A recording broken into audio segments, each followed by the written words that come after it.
We were all hanging out in the Discord, we're hyped for the Xbox showcase, not expecting a ton of surprises.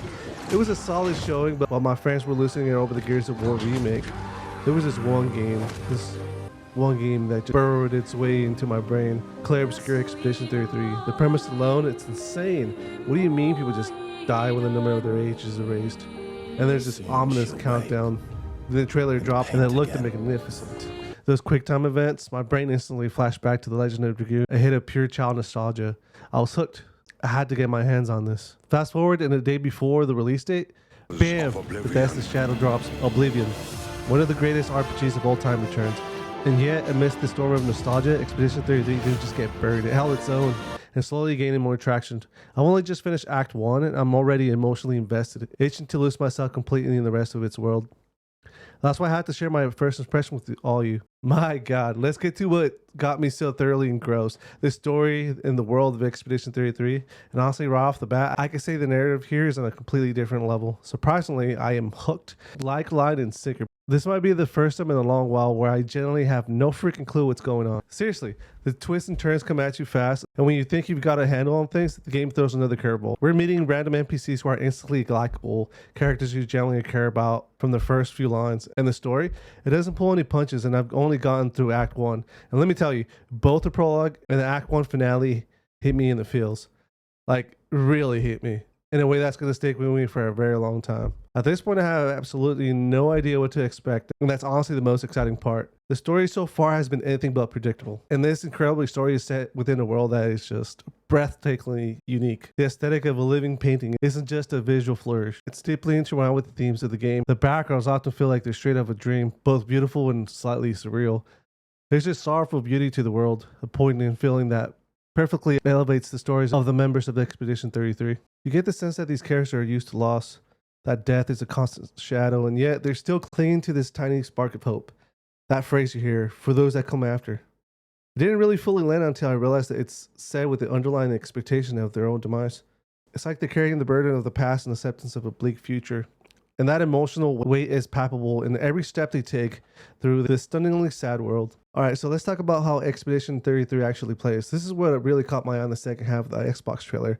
And I can say it delivers. There's a cool dynamic here where you engage on both offense and defense in a way I wasn't fully expecting. You guys saw the QuickTime events, and yeah, it definitely brings back some memories of the Legend of Dragoon. That feeling of timing your inputs to boost your attacks is there, and it keeps you present during your turn. But what's really interesting is the parry and dodge system on defense. It's not just about taking hits, you're encouraged to learn enemy patterns and time your dodges. And when you land a parry, it's generally satisfying seeing that animation and big damage numbers. It adds a layer of active engagement to the defensive side of combat. When you get into the skills and weapons attributes, you start to see how much flexibility there is in how you build your characters. It feels like there are a lot of different ways to approach combat, plus the fact that each character feels extinct but still works well with others is pretty well done. It makes you want to experiment and find what works best with your style. Outside of the battles, you do get to explore the world. Now, the movement can feel a little bit stiff at times, especially when you're doing some other platform to reach hidden areas. But honestly, finding those secrets, a new weapon, a Pictos, or a new piece of wardrobe option often makes it feel worth the effort. A little bit of extra exploration can really pay off. Now, let's talk about the soundscape of Expedition 33, because honestly, it's another aspect where the game truly shines. And what makes it more impressive is that almost fairy-like story of how the music came to be. The composer of this incredible soundtrack is a guy named Lorian Testart. And get this, he was a guitar teacher who just composed music in his free time and uploaded to SoundCloud. That's it. He shared one of his tracks on the Indie Game Forum, and the game director of Sample Interactive, Guillaume Brochet, just happened to stumble upon it. Talk about a lucky click. Guillaume was so blown away by Lorian's work that he reached out and asked him to compose the entire score. That's the power of putting your passion out there, right? And the result of this internet discovery, a soundtrack that is absolutely breathtaking. It perfectly captures the beauty and the underlying sorrow of the world. But there's one voice in particular that just elevates the entire experience. Alice Deport, the vocalist of the main theme, Alicia, and the other vocal pieces, her voice, it's hauntingly beautiful. It carries the incredible emotion weight that just resonates with the story and the character's journey. Knowing that this incredible music, this voice that gives the game so much of its soul came from just a chance encounter online just blows my mind. It feels like the perfect example of how passion and talent can be found in the most unexpected corners of the internet. The collaboration between Lorian and Alice is just phenomenal. And it's clear that their music is absolutely integral to the overall magic of Clair Obscur Expedition 33. I'm generally so impressed by the artistry and the story behind it. And if the music wasn't enough to blow you away, wait till you hear about the English voice cast for this game. Seriously, it's like they assembled an all-star team. We're talking about Charlie Cox. Yes, that's Charlie Cox, the man who brought Daredevil to life in the series. He voiced one of the main characters, Gustav, and you can immediately hear that depth and emotion he brings to his role. But it doesn't stop there. We also have Ben Starr, who absolutely blew everyone away as Clive in Final Fantasy 16. His performance in that game was legendary, and he brings that same level of gravitas and emotion to his character in Expedition 33 Verso. And RPG fans, get this, Jennifer English, the incredible voice behind Shadowheart and Baldur's Gate 3, is also part of the cast, voicing Mael.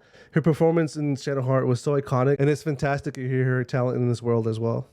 But the real mic drop for me, they even got Andy Serkis, like freaking Andy Serkis, the man who was Gollum in Lord of the Rings, Caesar on the Planet of the Apes, a true master of character performance. He voices Renor, and you can just feel the weight and complexity he brings to the role.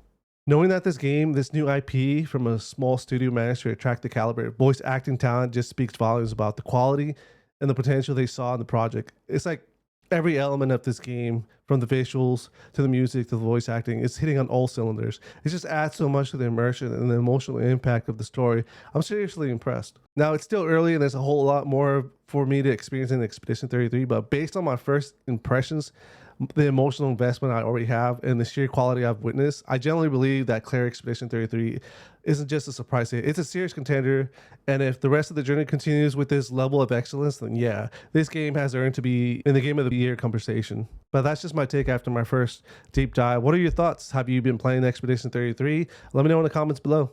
So thanks for watching. I'm Blue Teki. See you in the next one.